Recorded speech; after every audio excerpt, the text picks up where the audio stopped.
Thank you, Heather. Fans and students are coming from all over Liberty University's campus to come cheer on the men's swimming and diving team tonight, especially Dan Flittner, who is recently getting back into the water for the second time since a horrible injury.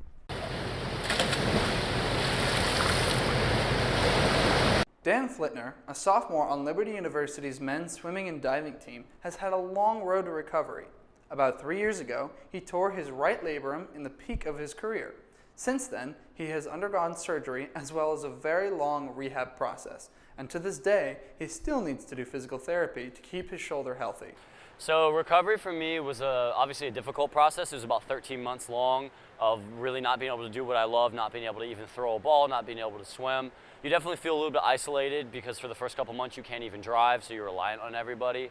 And at the same time, you're also not around your team or around the sport that you've been doing for so long. After hanging out with Dan for a couple of hours, he showed us some of the exercises he does to keep his arm in shape. Dan does a number of band pulls throughout the recovery process. This may not look like much, but about 15, 20 of those, and it can be a lot. Just 2 weeks ago, Dan was able to swim in a competitive college meet for the first time since the injury. He was able to break 3 personal records as well as qualify for nationals. He hopes to improve over the next 2 years and set his team up for long-term success. It'll certainly be an emotional night for Dan's family and friends as they see how well he does tonight. For Lynchburg News, this is Dan Morrell. Back to you, Heather.